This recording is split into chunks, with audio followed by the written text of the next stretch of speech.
Hello guys, तो कैसे हैं आप लोग। लास्ट टाइम हमने 10th केमिस्ट्री में एक्सोथर्मिक और एंडोथर्मिक रिएक्शन आपको पढ़ाई थी। उसी तरीके से टाइप्स ऑफ रिएक्शन में जो हमारा आज नेक्स्ट टॉपिक हम पढ़ाएंगे तुम्हें, वो है आपका combination reaction and decomposition reaction. ठीक है, पहले हम कॉम्बिनेशन रिएक्शन पढ़ेंगे, उसके बाद हम पढ़ेंगे आपका डिकम्पोजिशन रिएक्शन। तो what is the combination reaction? क्या होती है आपकी कॉम्बिनेशन रिएक्शन? नाम से ही पता लग रहा है कि कंबाइन, वो केमिकल रिएक्शन जिसमें दो या दो से ज्यादा रिएक्टेंट्स आपस में कंबाइन होकर एक सिंगल प्रोडक्ट बनाते हैं, उस रिएक्शन को गाइस हम बोलते हैं कॉम्बिनेशन रिएक्शन। मोस्टली जो आपकी कॉम्बिनेशन रिएक्शन होती है वो आपकी एक्सोथर्मिक होती है, यानी कि कॉम्बिनेशन रिएक्शन में हीट क्या होती है, रिलीज होती है। उसका रीजन क्या है कि जब बॉन्ड का फॉर्मेशन होता है रिएक्टेंट के बीच तो उसमें एनर्जी रिलीज होती है। ठीक है, क्योंकि जब एनर्जी रिलीज कर देते हैं रिएक्टेंट प्रोडक्ट बनने के बाद, वही प्रोडक्ट स्टेबल होता है जिसकी एनर्जी क्या होती है, लो होती है। तो इसलिए कॉम्बिनेशन रिएक्शन जो होती है आपकी मोस्टली वे कौन सी होती है, आपकी एक्सोथर्मिक रिएक्शन। देखिए गाइस कैसे, मान लीजिए आपके पास कोई रिएक्टेंट ए था एक, और एक रिएक्टेंट क्या था, बी। उन्होंने आपस में रिएक्ट करा और मिलकर क्या बनाया, एक सिंगल प्रोडक्ट ए बी। तो आपने क्या देखा कि दो सिंगल रिएक्टेंट थे यहाँ पे, यानी कि दो रिएक्टेंट थे और एक सिंगल प्रोडक्ट बना। तो इसका मतलब ये कौन सी रिएक्शन है, कॉम्बिनेशन। दो से ज्यादा रिएक्टेंट भी हो सकते हैं आपके पास, जरूरी नहीं कि दो ही हो। मान लीजिए अब एक रिएक्टेंट ए है, एक बी है और एक क्या है, सी। इन्होंने मिलकर क्या बना दिया, ए बी सी। रिएक्टेंट तीन थे लेकिन प्रोडक्ट क्या बना, सिंगल। तो इसका मतलब क्या है, ये रिएक्शन कौन सी है, कॉम्बिनेशन रिएक्शन। तो मोस्टली जो आपकी कॉम्बिनेशन रिएक्शन होती है वो कौन सी होती है, एक्सोथर्मिक, यानी कि इन केमिकल रिएक्शन में हीट क्या होती है, रिलीज होती है। ठीक है गाइस, तो कुछ एग्जांपल्स हैं हमारे पास कॉम्बिनेशन रिएक्शन के जो हम आपको समझाएंगे। ठीक है, तो देखिए एग्जांपल कौन कौन से हैं हमारे पास में कॉम्बिनेशन रिएक्शन के। नंबर एक एग्जांपल आपके पास है यहाँ पे कैल्शियम ऑक्साइड, इसे आप क्विक लाइम भी बोलते हैं, हिंदी में से कहते हैं बिना बुझा चूना। ये सॉलिड फॉर्म में है, वाटर से जब रिएक्ट कराएंगे लिक्विड फॉर्म में है, ये मिलके क्या बनाएगा, सेलेक्ट लाइम, कैल्शियम हाइड्रोक्साइड, इसे आप बोलते हैं बुझा चूना। तो जब इसके साथ रिएक्ट करता है तो यहाँ पे हीट रिलीज होती है बहुत ज्यादा। तो इसका मतलब देखा आपने कि कैल्शियम ऑक्साइड एक रिएक्टेंट था, एक रिएक्टेंट आपका वाटर था, उन्होंने रिएक्ट करके क्या बनाया, कैल्शियम हाइड्रोक्साइड। इसका मतलब क्या हुआ कि दो आपके रिएक्टेंट थे और प्रोडक्ट क्या बना आपका, सिंगल। इसका मतलब रिएक्शन कौन सी है, आपकी एक्सोथर्मिक है। ठीक है, इसी तरीके से दूसरा एग्जांपल क्या है, हाइड्रोजन गैस को आपने बर्न कर दिया किसके साथ, ऑक्सीजन गैस के साथ। तो मिलके क्या बनाया इसने यहाँ पे, वाटर। तो दो रिएक्टेंट थे, एक H2 और एक आपका O2, मिलके क्या बनाया, एक सिंगल प्रोडक्ट। अब यहाँ पे देखो ऑक्सीजन कितने हैं, दो हैं। यहाँ पे कितने हैं, एक तो दो से मल्टीप्लाई करी तो ऑक्सीजन भी आपके दो हो गए, लेकिन H कितने हो गए, 2 2 जा 4। यहाँ पे कितने हैं, 2। तो 2 में कितने से मल्टीप्लाई करोगी, 4 हो जाएगा 2 से। तो इक्वेशन आपकी क्या होगी, बैलेंस। ये भी आपकी कैसी है, एक एक्सोथर्मिक रिएक्शन होती है, इसमें भी हीट क्या होती है, रिलीज। इसी तरीके से और भी रिएक्शन है, आप कार्बन को जला दो, बर्न कर दो ऑक्सीजन के साथ, तो क्या बना दिया इसने, CO2। तो दो क्या थे, रिएक्टेंट थे, प्रोडक्ट क्या बना, सिंगल। तो कॉम्बिनेशन रिएक्शन है। ठीक है, और आपने हाइड्रोजन ली, रिएक्ट करा दिया क्लोरीन के साथ, क्या बनाया, HCl। इधर H भी 2 थे, क्लोरीन भी 2 थे, इधर दोनों क्या क्या है, एक एक। तो दो से क्या हो जाएगी, मल्टीप्लाई, तो बैलेंस हो गया। तो ये सब जो एग्जांपल थे ये किस चीज के थे, कॉम्बिनेशन रिएक्शन के। तो कॉम्बिनेशन रिएक्शन में दो या दो से ज्यादा रिएक्टेंट आपस में कंबाइन होंगे और कंबाइन होकर क्या बनाएंगे, एक सिंगल प्रोडक्ट बनाएंगे। और मोस्टली जो आपकी कॉम्बिनेशन रिएक्शन होगी वो कैसी होंगी, आपकी एक्सोथर्मिक रिएक्शन होगी। ठीक है गाइस, तो ये आपको समझ आया। इसी तरीके से आगे हम आपको समझाएंगे डिकम्पोजिशन रिएक्शन। तो देखिए आप डिकम्पोजिशन रिएक्शन को। ठीक है गाइस, तो चलिए गाइस, कॉम्बिनेशन रिएक्शन हमने पढ़ ली है, उसी तरीके से हम डिकम्पोजिशन रिएक्शन को पढ़ेंगे कि what is the decomposition reaction. तो डिकम्पोजिशन रिएक्शन कॉम्बिनेशन रिएक्शन की बिल्कुल अपोजिट होती है।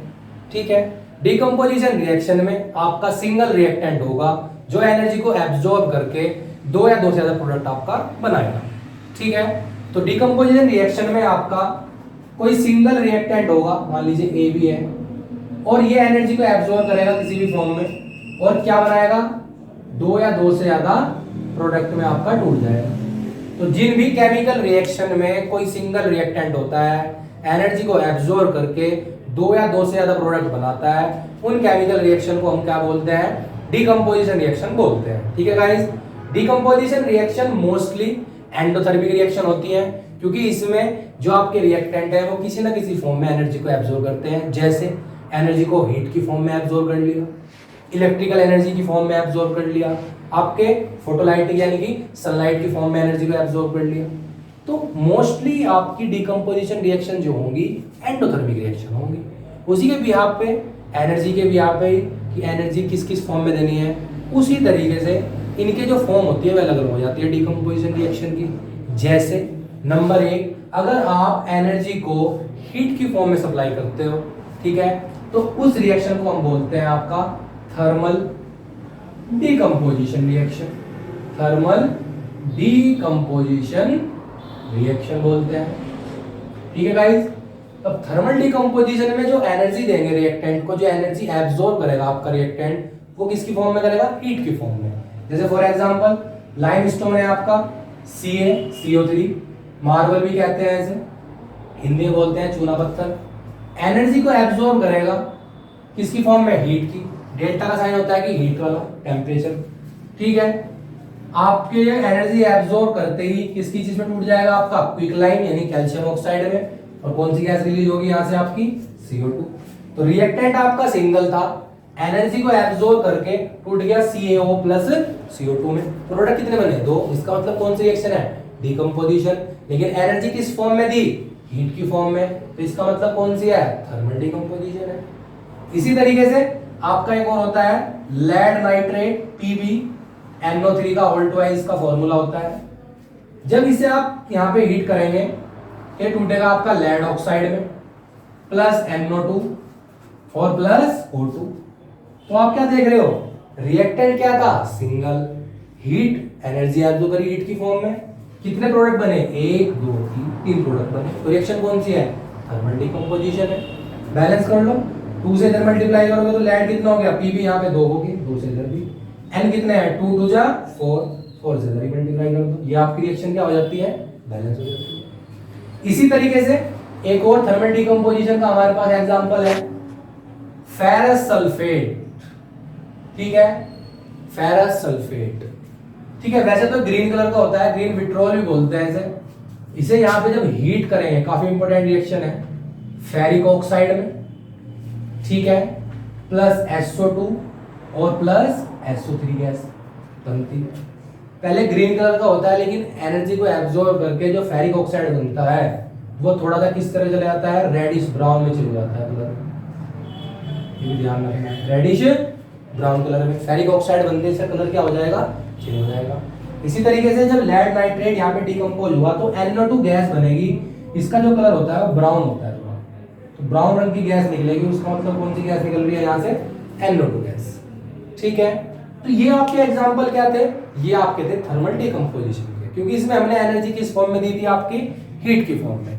इसी तरीके से अगर आप डिकम्पोजिशन रिएक्शन में एनर्जी को इलेक्ट्रिकल एनर्जी की फॉर्म में सप्लाई करते हो तो उन रिएक्शन को बोलते हैं हम इलेक्ट्रोलाइटिक डिकम्पोजिशन रिएक्शन।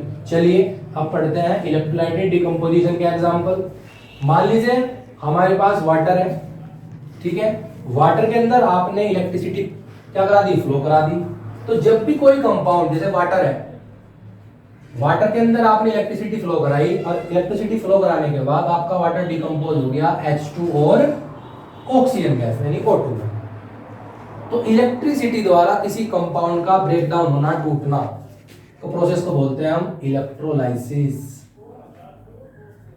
इलेक्ट्रो मतलब इलेक्ट्रिसिटी, लाइसिस का मतलब टूटना। तो इलेक्ट्रोलाइटिक डिकम्पोजिशन में क्या होता है, इलेक्ट्रिसिटी फ्लो कराने पर रिएक्टेंट के अंदर वो रिएक्टेंट आपका डिकम्पोज हो जाता है दो या दो से ज्यादा प्रोडक्ट में। ठीक है, H कितने हैं, 2, ऑक्सीजन 1 है, यहाँ पे 2 है, तो 2 से इधर मल्टीप्लाई करी और 2 से करी, ये इक्वेशन क्या होगी, बैलेंस हो गई। इसी तरीके से अगर NaCl का आपने यहाँ पे आपका सॉल्यूशन लिया है और इसका भी आप क्या करा रहे हैं, इलेक्ट्रोलाइसिस, यानी इसके अंदर इलेक्ट्रिसिटी फ्लो करा रहे हो, तो ये आपका डिकम्पोज हो जाएगा Na+Cl2 के अंदर। ठीक है, उधर Cl2 है, इधर 1 है, 2 से इधर मल्टीप्लाई करो, 2 से इधर, बैलेंस हो गई। तो जिन भी केमिकल रिएक्शन में डिकम्पोजिशन इलेक्ट्रिसिटी द्वारा होता है, इलेक्ट्रिकल एनर्जी द्वारा होता है, उन्हें बोलते हैं गाइस हम इलेक्ट्रोलाइटिक डिकम्पोजिशन रिएक्शन। ठीक है, इसी तरीके से हमारा एक और है, जब हम एनर्जी को सनलाइट की फॉर्म में देंगे रिएक्टेंट को और हमारा रिएक्टेंट डिकम्पोज हो जाएगा, तो उन केमिकल रिएक्शन को, उन डिकम्पोजिंग रिएक्शन को बोलते हैं हम गाइस फोटोलाइटिक डिकम्पोजिशन रिएक्शन। जिन भी रिएक्शन में आपका रिएक्टेंट सनलाइट की फॉर्म में एनर्जी को एब्जॉर्ब करेगा और डिकम्पोज हो जाएगा, उन रिएक्शन को क्या बोलते हैं हम? Photolytic decomposition. उसी के एग्जांपल है हमारे पास, ऐसे AgBr, आपने यहाँ पे एनर्जी दी सनलाइट की, सनलाइट की एनर्जी होती है फोटोन की एनर्जी, E बराबर h न्यू, E बराबर h न्यू। तो आपका जो सिल्वर ब्रोमाइड है वो यहाँ पे सनलाइट की फॉर्म में एनर्जी को एब्जॉर्ब करके सिल्वर प्लस ब्रोमीन गैस में डिकम्पोज हो जाता है। ठीक है, उधर ब्रोमीन 2 है, 2 से इधर मल्टीप्लाई कर दिया आपने, 2 से इधर मल्टीप्लाई कर दी। तो ये आपका एग्जांपल किस चीज का था? फोटोलाइटिक डिकम्पोजिशन का, क्योंकि इसमें जो रिएक्टेंट ने एनर्जी एब्जॉर्ब करी वो किसकी फॉर्म में करी? रिएक्टेंट की फॉर्म में करी, सॉरी सनलाइट की फॉर्म में करी। तो इसीलिए इस रिएक्शन को क्या बोला? फोटोलाइटिक डिकम्पोजिशन रिएक्शन बोला। ठीक है गाइस, तो उम्मीद करता हूं आज का टॉपिक आपको समझ आया होगा। कॉम्बिनेशन रिएक्शन हमने पढ़ लिया, आज डिकम्पोजिशन रिएक्शन पढ़ ली। इससे पहले हमने आपको एक्सोथर्मिक एंडोथर्मिक पढ़ाया था। नेक्स्ट वीडियो में हम आपके सामने डिस्प्लेसमेंट, डबल डिस्प्लेसमेंट रिएक्शन को पढ़ाएंगे। ठीक है गाइस, अगर आपको वीडियो अच्छी लगी तो प्लीज लाइक करें, चैनल को सब्सक्राइब कर दें। धन्यवाद।